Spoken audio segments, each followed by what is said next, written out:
Unmarked Messi আলজেরিয়ার বিপক্ষে এবারের বিশ্বকাপে 3 গোল করেছেন। এবারের বিশ্বকাপের প্রথম হ্যাটট্রিক আনমার্কড মেসি, যেখানে 3 গোলের 3টার কোনোটাই পেনাল্টি থেকে না। অনেকে এক্সপেক্ট করছিলেন যে মেসির গোলগুলো হয়তো পেনাল্টি থেকে আসতেও পারে, but they are frustrated right now. আলজেরিয়ার বিপক্ষে মেসি যে 3 গোল করেছিলেন তার 2টা ডি বক্সের বাইরে থেকে around 25 metres away from the goal post. অস্ট্রিয়ার বিপক্ষে ম্যাচ, আর্জেন্টিনার দ্বিতীয় ম্যাচ, এবং সব ঠিক থাকলে এই ম্যাচ মাঠে গড়াবে আর মাত্র ঘন্টা 6 পরে। সো 6 ঘন্টা পরে যেই ম্যাচটায় আর্জেন্টিনা খেলতে নামছে সেখানটায় কয়েকটা আলোচনায় রয়েছে, যেটা হচ্ছে আলজেরিয়া যে ভুলটা করেছিল, মেসি আনমার্কড অবস্থায় ছিলেন, তাকে কোনোভাবেই কেস করা যায় নাই, কোনো ধরনের ডিফেন্সিভ বলয়ে তার এগেনস্টে ইফেক্টিভলি কাজ করে নাই, এবং এই জোনাল মার্কিং কিংবা মার্ক করে রাখার ক্ষেত্রে লিওনেল মেসিকে যেভাবে ব্যর্থ হয়েছিল আলজেরিয়া, অস্ট্রিয়ার ক্ষেত্রে কি ঘটনাটা একই রকম ঘটতে পারে? অস্ট্রিয়া ডিফারেন্ট কোন পরিকল্পনায় গেলে আলটিমেটলি লিওনেল মেসি আলজেরিয়া ম্যাচের মতো করে এখানটায় বড় ধরনের কোনো ডিজাস্টার ঘটাতে পারবে না প্রতিপক্ষের এগেনস্টে। ডিসকাশনের পয়েন্ট যেটা, সেটা হচ্ছে গেগেন প্রেসিং, এবং এই প্রেসিং নিয়ে যখন আলোচনা হচ্ছে ঠিক তখন এটার জনক যিনি রাল্ফ র্যাংনিক, যিনি অস্ট্রিয়ার কোচ, যিনি এই গেগেন প্রেসিং এর জনক, তিনি স্বীকৃতি দিয়ে দিচ্ছেন যে লিওনেল মেসি এবং তার দল, লিওনেল মেসি এবং আর্জেন্টিনা অস্ট্রিয়ার প্রতিপক্ষ, সেই দলের কোনো ধরনের দুর্বলতা তার চোখে পড়ছে না। যেই দলের কোনো দুর্বলতা নেই সেই আর্জেন্টিনা তাদের সেকেন্ড ম্যাচে বাংলাদেশ সময় রাত 11টায় অস্ট্রিয়ার বিপক্ষে মাঠে নামার আগে যথেষ্ট সচেতন কয়েকটা কারণে। প্রথম রিজন যেটা বলছিলাম যে রাল্ফ র্যাংনিকের gegen pressing, what is this actually? বলের কন্ট্রোল নেয়া এবং ফরওয়ার্ড লুকিং পাস, মানে আপনি হচ্ছে সামনে বল বাড়িয়ে দেবেন। সাধারণত হয় কি যে যখন একজন ফুটবলার বল পান, মিডফিল্ডে হতে পারে, সেটা ডিফেন্স লাইন আপে হতে পারে, তিনি বলটাকে এমনভাবে কন্ট্রোল করার চেষ্টা করেন যেন একটা গেম মেক করা যায়, বিল্ড আপ করা যায়। বাট এই গেগেন প্রেসিং এর বিল্ড আপটাই হচ্ছে, টোটালটাই হচ্ছে ফরওয়ার্ড লুকিং, মানে আপনি বলের কন্ট্রোল নেবেন এবং আপনি অ্যাটাকিংয়ে চলে যাবেন। সো এই রকম সিচুয়েশনের সাথে আর্জেন্টিনা খুব বেশি ইউজ টু না, কারণ ন্যাশনাল টিম ওয়াইজ যে ফুটবলাররা খেলেন বা যে দলগুলো খেলছে, বা বিশ্বকাপ বাছাই পর্বেও যেই দলগুলোর মুখোমুখি স্ক্যালেনির দল হয়েছিল, গেগেন প্রেসিং কোনো দলই করে নাই বা সেই মন্ত্রে তারা দীক্ষিত না। এখন এই অ্যাপ্লিকেশনের মাধ্যমে রাল্ফ র্যাংনিকের দল সবশেষ ইউরোতে they were the team of top 16, quarter final পর্যন্ত তারা গিয়েছিল যতটুকু আমার মনে পড়ে, এবং এই কোয়ার্টার ফাইনাল পর্যন্ত, টপ 16 না কোয়ার্টার ফাইনাল পর্যন্ত গিয়েছিল। সেখানটায় গিয়ে আবার তারা পরাজিত হয়েছিল চ্যাম্পিয়ন ফ্রান্সের এগেনস্টে, মানে অনেক দূর পর্যন্ত অস্ট্রিয়া গিয়েছে। আর্জেন্টিনার ক্ষেত্রে কতটুকু ইফেক্টলি গেগেন প্রেসিং কাজ করবে এবং এটার এগেনস্টে আর্জেন্টিনার ডিফেন্স লাইন আপ কতটা ইফেক্টিভলি রেসপন্স করবে, that is going to be a very important question. এখানটা আবার একটা দুর্বলতার জায়গা রয়েছে, সেই আলোচনা আমি আসছি। সেকেন্ড পয়েন্ট সেটা হচ্ছে মেসিকে আসলে কতটুকু মার্ক করে রাখা যাবে। লিওনেল মেসি লাস্ট ম্যাচে যেভাবে আনমার্ক ছিলেন নাকি আসলেই তিনি কোনো ধরনের মার্কিং এর মধ্যে আবদ্ধ হওয়ার ক্ষেত্রে তার এগেনস্টে সফল হওয়া যায়নি, এটা একটা প্রশ্ন হতে পারে। মেসি যদি আপনার সেন্টারে থাকে এবং তিনি যদি সেখান থেকে বলকে নিয়ে সামনে আগাবার চেষ্টা করেন, সেই জায়গাটায় যদি তাকে অ্যাটাক করা হয় বা তাকে জোনাল মার্কিং এর মধ্যে ফেলার চেষ্টা করা হয়, তাহলে আর্জেন্টিনার অন্য যে জায়গাটা ডানে বামে সেটা অনেকটা ওপেন হয়ে যায়।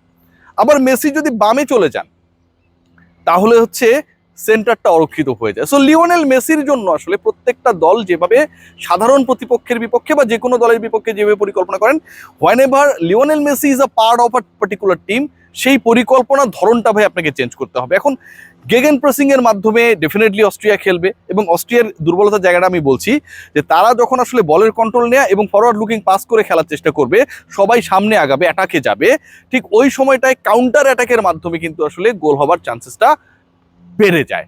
সো আর্জেন্টিনা এই কাউন্টার অ্যাটাকের ক্ষেত্রে কিন্তু মাস্টার, জাস্ট হচ্ছে 1-2টা প্রপার পাস অ্যান্ড দেন বলটা লিওনেল মেসি অথবা আলভারেজ ফিনিশিং দেওয়ার জন্য যথেষ্ট। সো যেই পরিকল্পনায় প্রতিপক্ষ আর্জেন্টিনার এগেনস্টে এই ম্যাচে নামবে, সেটা কোনোভাবে আনসাকসেসফুল, অন্তত 2-3টে ইনসিডেন্টে যদি হয়, কাউন্টার অ্যাটাকে গোল রিসিভ করার চান্সেস বেড়ে যাবে। সেকেন্ড পয়েন্ট কোনটা, যেটা আর্জেন্টিনার জন্য আরেকটা টেনশনের পয়েন্ট, সেটা হচ্ছে লাস্ট 2022 ওয়ার্ল্ড কাপের পরে আপনারা সবাই জানেন যে সেখানে আর্জেন্টিনা সব বড় বড় দলগুলোর বিপক্ষে নকআউট পর্বে মুখোমুখি হয়েছিল। নেদারল্যান্ডসের বিপক্ষে তারা খেলেছিল, সেটা শেষ পর্যন্ত টাই ব্রেকারে শেষ হয়। তারা খেলেছিল হচ্ছে বিশ্বকাপের এক সময়ের ফাইনালিস্ট টিম যারা হচ্ছে চমক দিয়েছিল, এরকম কিছু দল যারা লাস্ট যে ইংল্যান্ডের বিপক্ষে যে ম্যাচটা হয়েছিল সেখানটায় হয়তো তাদেরকে আমরা সেই প্রপার ওয়েতে পাইনি। ক্রোয়েশিয়া সেই ক্রোয়াটদের এগেনস্টে আর্জেন্টিনা খেলেছিল, অ্যান্ড ফাইনালি গিয়ে তো ফ্রান্সের বিপক্ষে তারা খেললো। প্রশ্নের জায়গা বা ডিসকাশনের জায়গাটা যেটা, সেটা হচ্ছে এই যে এতগুলো ইউরোপিয়ান টিমের আমি কথা বললাম, যে ক্রোয়েশিয়া, নেদারল্যান্ডস, ফ্রান্স, যাদেরকে হারিয়ে আলটিমেটলি বিশ্ব চ্যাম্পিয়ন হয়েছে আর্জেন্টিনা, তার পরবর্তী সময় 2022 থেকে 2026-এর যে স্পেনটা রয়েছে, এই 4 বছরের মধ্যে আর্জেন্টিনা আসলে কয়টা ইউরোপিয়ান টিমের সাথে খেলেছে। ল্যাটিন অ্যান্ড ইউরোপের ফুটবলের ভাই ধরনটা আলাদা, টোটালি আলাদা। সো ওই জায়গায় একটা আমার কাছে মনে হয় যে বড় ল্যাকিংসের জায়গা রয়েছে। Only Argentina played a single match, যেটা আইসল্যান্ডের এগেনস্টে মূল বিশ্বকাপ শুরু হওয়ার আগে ওয়ার্ম আপ ম্যাচে। সো আইসল্যান্ডের বিপক্ষে বা আইসল্যান্ডের মতো একটা দুর্বল টিমের এগেনস্টে মাত্র একটা ম্যাচ গত 4 বছরে ইউরোপিয়ান টিমের বিপক্ষে খেলে যখন আর্জেন্টিনা এই ম্যাচ খেলতে নামছে অস্ট্রিয়ার বিপক্ষে, এবং তারা ডেফিনেটলি প্রথাগত পরিকল্পনার বাইরে গিয়ে নতুন প্রেসিং ফর্মুলায় খেলবে, সেটা কিছুটা কি স্ক্যালোনির জন্য চিন্তার কারণ হতে পারে কি না? এই প্রশ্নের উত্তর যদি মেলানো যায়, গেগেন প্রেসিংকে যদি আলটিমেটলি নাল এন্ড হোয়াইট করে দেওয়া যায়, অ্যান্ড লিওনেল মেসি যদি, যাকে কোনোভাবেই কোনো অবস্থাতেই কোনো ধরনের মার্কিং, সেটা জোনাল মার্কিং হতে পারে, কেজ মার্কিং হতে পারে, করা সম্ভব না। And that was told by José Mourinho. এটা আমার বা আমাদের কথা না, মরিনিও বিশ্ববিখ্যাত ফুটবল কোচ, যিনি আলটিমেটলি মেসির ওই সুবর্ণ সময়টায় তার প্রতিপক্ষ রিয়াল মাদ্রিদের কোচের ভূমিকায় ছিলেন বড় একটা সময়, তিনি বলেছেন যদি এটা অ্যাপ্লিকেবল না হয় তাহলে আজকে সম্ভবত আরো একবার আর্জেন্টাইন সমর্থকদের উচ্ছ্বাসে উল্লাসে ভাসার সুযোগ রয়েছে, মাইলস্টোন রয়েছে। এবং সেই মাইলস্টোনগুলো যদি সম্পর্কে আপনাদের একটু জাস্ট সাম আপ করার চেষ্টা করি, সেটা হচ্ছে সবচেয়ে বড় মাইলস্টোন যেটা, সেটা হচ্ছে Lionel Messi is just 1 goal short, যেখানটায় তিনি এককভাবে ওয়ার্ল্ড কাপ হিস্ট্রি হাইয়েস্ট গোলদাতা হয়ে যাবেন। 16টা গোল করেছেন, এবং তার সাথে মিরোজাভ ক্লোজা, জার্মানির আরেক কিংবদন্তি ফুটবলার, তিনি জয়েন্টলি আসলে top scorer of the world cup. So if he can score 1 more goal today, এটা খুবই পসিবল। আমার কাছে মনে হয় মেসি গোল করবেন, অন্তত 2টা গোল করবেন বলে আমার প্রেডিকশন।